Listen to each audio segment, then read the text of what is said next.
Hi, I'm Hamish. I get to talk first this time. Yeah, we're talking about how to get views on YouTube and how to get views on VidMe. It's what this is really about is determining what factors are involved in success in online video.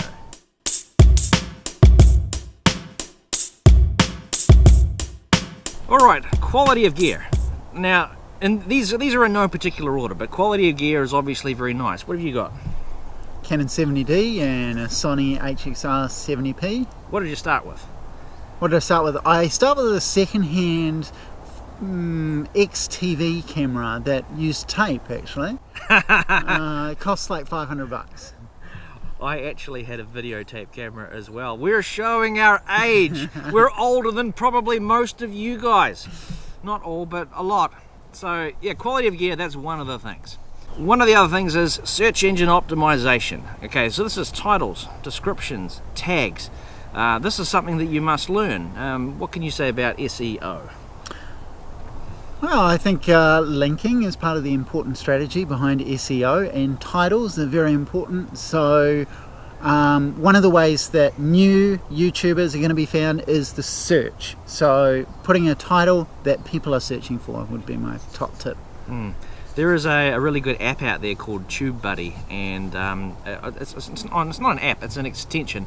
It's like a Firefox extension, and it really helps you with SEO. Go to the TubeBuddy channel to check out their extension. Alright, timing of the video releases, and this is really how videos go viral. If you were, let's say Pokemon Go, right? Pokemon Go suddenly came out last year, very popular. If you were to release a Pokemon Go video now, how successful would it be, compared to the first day that Pokemon Go came out? Yeah, you're absolutely right. I actually have a very similar story to that. I did a poker video. It was a new version of poker that had come out, and I did it terribly. I played terrible. There was nothing of interest in it. I never spoke in the video. There was no visual footage of me. It was just the gameplay. It got over 3,000 views. A week later, I did a really well edited version of me playing the same game. Got 300 views. So quite a big difference there. Timing is very important. Yeah, I mean, if something is happening in the now today, you've got to get that video out, even if it's not fixed, if it's not finished, if it's not what you want. If it is, timing critical, then get that video out. And this is related to trending topics, which is if something is happening in the news, you've got taking advantage of trending topics is going to be enormously helpful to get views, which is going to lead you into conflict with your channel, because if your channel's about whatever, mine's actually a travel channel. If I go and make gaming content, arguably going to piss off my followers, my subscribers. They didn't subscribe to my channel for that, but trending topics are incredibly important, aren't they? I hope so. I mean, if you want to get views, they're important. Yeah, they are. I think that sort of tied in with their timing of the release. Is when something's new and trending, people are searching for it. Not only are they searching for it, they have no experience of it, so because it's new and they kind of want reviews of a new product, whatever, there's also not a lot of content out there about it, so you want to be the first to be out there with that content. Alright, next one is being shouted out. This is actually a very critical factor in success in online video. There are people out there that put an enormous amount of effort into their videos. They script them, they storyboard, they grab all of the sound effects from on the internet, and they get the graphics ready, they do the production and the special effects and the lighting, and they put all this effort in and they get 50 views. Yeah, I don't do any of that. It's still a waste of time. Just daily vlog, put out the content, churn it out, make it garbage, people will subscribe. Yeah. The thing is though, and this is what I like to say, and I hope this makes sense, is that success is not the same as talent. That's not to say that talented people are not successful, but you can have people out there that produce boring, garbage, rubbish content, and they get millions of views because they've been shouted out by somebody way bigger than them. Just recently, if you guys watch Casey Neistat, his vlogs, he shouted out a kid who was flying a drone with him, and this kid had 140 subscribers. And Hamish has already made a video about this on his channel. And this kid now has 17,000 subscribers. Did his content warrant 17,000 subscribers. Did it actually attract 17,000 subscribers? Hell no, it did not attract that number. He attracted that number because somebody way bigger than him shouted him out. And that's why I always do shout outs. So come along and subscribe. I hope that wasn't too pitchy.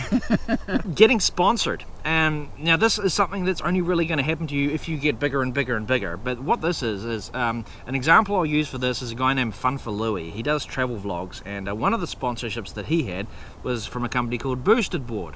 If you guys have seen boosted boards, this is an electric skateboard. Have you seen boosted boards? Absolutely. Yeah. So Louie is always riding around on this boosted board, and you see it in vlog after vlog after vlog, and you're thinking, okay, he's either been asked or told to use that boosted board because it's in every single friggin' video, and it was for quite a while.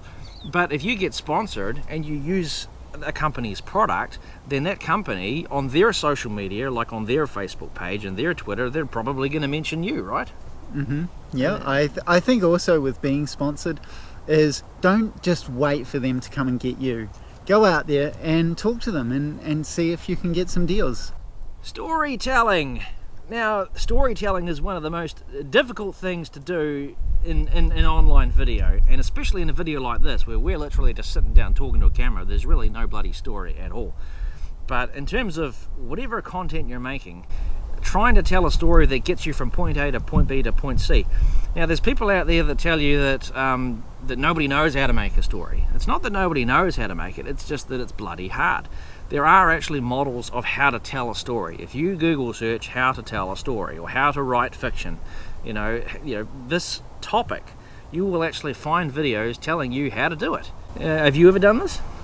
Storytelling, I've done a bit of storytelling. I wouldn't say I'm a top storyteller, but I think part of storytelling is also imagery and putting in some images with the story to kind of break up the story, but it also gives you a bit of a reason to cut and paste some of your footage, so you get a more continuity in the story that you're telling. Next, we're going to talk a little bit about audience engagement, and one of the ways you can get them to engage is just by directly commanding them comment and subscribe down below. So part of it is not to tell them too much, okay? So don't give them 4 or 5 things to do. Try and keep it nice and simple and concise, and don't tell them go off to such and such a site and sign up and get my ebook and then come back and comment and tell me what you thought of the ebook. That just sounds boring and complicated, and I'm not going to do any of it. So make sure it's a nice simple message, that a way for them to engage. Like, enter the competition by commenting below. Next week I'll announce the winner. I think that if you want followers or subscribers in the long term, then I would say probably the most important way to get engagement is to probably ask for a comment. I mean, if you ask for like a thumbs up or a like, that's easy to do. It's arguably too easy. Because someone's going to do it, and then they're going to go away and never ever come back to your videos. On the other hand, if you ask for a comment and they give you a comment, then you reply to that comment, they can see that, oh my god, there's actually a person on the other end, and they actually care, and they care enough to reply. Now obviously this doesn't work if you're somebody huge and you've got millions and millions of viewers, but when you're that big, you're obviously not begging for engagement anyway, are you? True. Yeah. Well, there's self-engagement. They're engaging within themselves, having community chats and things like that on their channel about the topic. So, audience retention. Let me think about this for a minute. Let me just bugger off while you do audience retention. I'm no longer engaged with the video. Okay, so audience retention is telling people, come on back, have a seat, because I need you to watch my video. Yeah. So how do you keep people engaged? I mean, this is a really serious topic. And one of the things Jamie and I have been talking about, he's been giving me a few tips on this, which is kind of the idea of fast, snappy editing, good soundtrack at the start of your footage, right? Well, that's just an example. It's not saying that is what you must do. What it's about is that some of the conventional advice for making a good online video is the very first 5, 10, 15 seconds of your video. I mean, a lot of people who make videos about how to make good YouTube videos will tell you that what's in the first 5, 10, 15 seconds must have a hook. something that is going to grab your viewers' attention. So if you launch into your video with something boring, you think you're going to retain their attention. On the other hand, if you show them what the good stuff is, you know, give them a sample or whatever it is, you know, it might include that fast editing like Hamish just described. But whatever it is, if it's something interesting and engaging and exciting enough in the very beginning of the video, you're more likely to have better, you know, audience retention analytics. People are actually going to stay longer and watch more of your videos, because the unlovely truth that pretty much all YouTubers live with, and none of them are telling you about, is what their audience retention analytics are like. So, you know, people who, whatever their content is, you know, especially people who make long content like 10-15 minutes, they will never make a video telling you about how much of their audience they're losing, because we all lose our audience's attention. I mean, not all of you guys are going to watch to this point in the video. It's over 10 minutes at this stage. A lot of you guys have tuned out by now, so thank you very much if you have made it to the end. But, you know, you've got to do something at the very beginning of your video to maintain your audience, to grab the audience retention, and then through the video to maintain the audience retention.